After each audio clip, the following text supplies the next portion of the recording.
Selamat malam Pak Dipo, kami dari kelompok coklat hari ini akan mempresentasikan eh, kasus yang kami ambil untuk mata kuliah hukum cyber ini.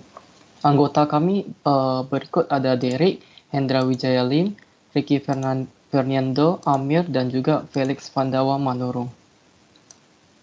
Kasus yang kami ambil itu dengan judul Hacker Cina serang puluhan lembaga pemerintah dan industri semikonduktor Taiwan.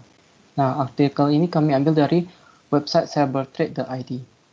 Nah, secara garis besarnya, kronologi dari kasus ini itu pemerintah Taiwan itu mendapatkan bahwa ada sejumlah kelompok hacker yang terkait dengan pemerintah Cina untuk menyerang 10 lembaga pemerintah dan berupaya untuk meretas 6.000 email pejabat.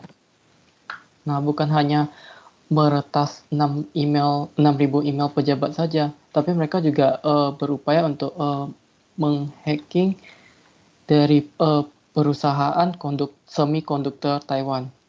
Karena semikonduktor Taiwan itu merupakan komponen vital dari peralatan manufaktur smartphone dan komputer, dengan pendapatan Taiwan dari industri semikonduktor itu mencapai 87,6 miliar pada tahun 2019. Nah, dari pemerintah Taiwan itu juga mendapatkan bahwa ada dua kelompok hacker yang terlibat, yaitu dari Black Tech dan juga Tidal. Dua kelompok yang menurut Taiwan mendapatkan dukungan dari Partai Komunis Cina yang untuk menyerang dan menarget celah dalam sistem dan yang disediakan oleh penyedia layanan informasi pemerintah Taiwan. Nah, selanjutnya akan dijelaskan tentang permasalahan hukum dan dasar hukumnya kalau terjadi pada Indonesia. Ini jadi ya, saya akan menjelaskan permasalahan hukum dan dasar hukumnya. Untuk permasalahan hukumnya itu ada dua. Yang pertama itu penyadapan informasi elektronik atau dokumen elektronik secara ilegal.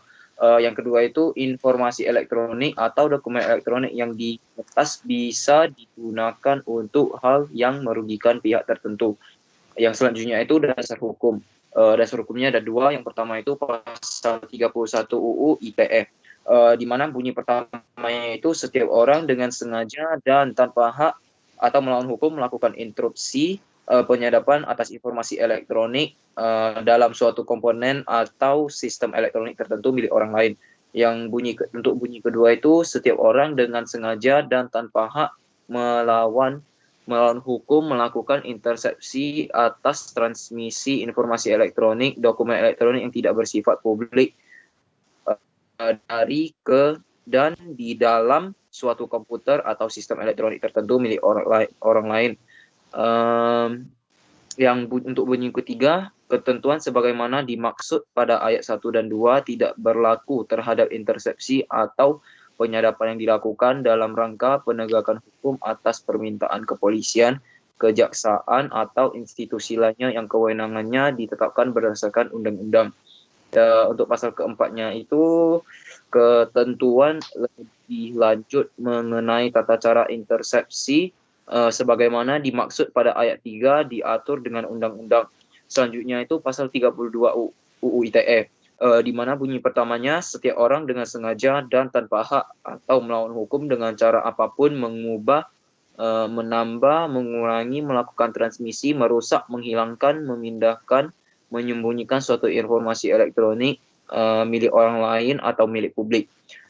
Yang bunyi kedua itu setiap orang dengan sengaja dan tanpa hak atau melawan hukum dengan cara apapun memindahkan atau mentransfer informasi elektronik kepada sistem elektronik orang lain yang tidak berhak.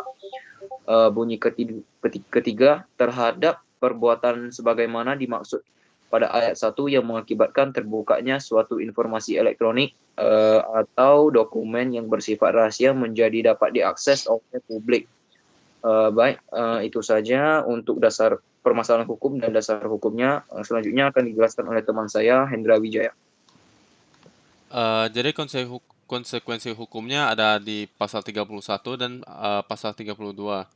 Di pasal 31, setiap orang yang memenuhi unsur sebagaimana dimaksud dalam pasal 31 ayat 1 atau ayat 2 UU ITE di atas dipidana dengan pidana penjara paling lama 10 tahun dan denda paling banyak sebanyak 800 juta. Dan pada di pasal 32 konsekuensi hukum diatur di pasal 48 UU ITE. Setiap orang yang memenuhi unsur sebagaimana dimaksud dalam pasal 32 ayat 1 dipidana dengan penjara paling lama 8 tahun dan denda paling banyak sebesar 2 miliar. Dan bunyi ayat kedua, setiap orang yang memenuhi unsur sebagaimana dimaksud pasal 32 ayat 2 dipidana dengan penjara paling lama 9 bulan dan denda paling banyak 3 miliar rupiah. Dan pada bunyi yang ketiga, setiap orang yang memenuhi unsur sebagaimana dimaksud pada pasal 32 ayat 3 dipidana dengan pidana paling lama 10 tahun dan denda paling banyak 5 miliar rupiah. Berikutnya analisa akan dijelaskan oleh teman saya Derek Lin. Berikut analisa kami terhadap kasus ini. Bila kasus ini terjadi di Indonesia, kemungkinan kelompok hacker yang melakukan tindakan cybercrime ini bisa dijerat hukum dengan pidana penjara paling lama 10 tahun dan atau denda paling banyak 800 juta rupiah. Karena menurut analisa saya ini melanggar pasal 31 UU ITE dengan penyadapan atas informasi elektronik dan atau dokumen elektronik. Jika proses kasus ini ditemui tindakan yang lebih dari itu seperti mengubah, menambah, mengurangi, melakukan transmisi, merusak, menghilangkan, memindahkan, menyembunyikan suatu informasi elektronik dan atau dokumen elektronik, maka kelompok hacker yang melakukan tindakan cybercrime ini juga melanggar pasal 32 UU ITE, di mana pelanggaran juga mendapatkan hukuman yang diatur oleh pasal 48 UU ITE. Sekian presentasi dari kami dan terima kasih.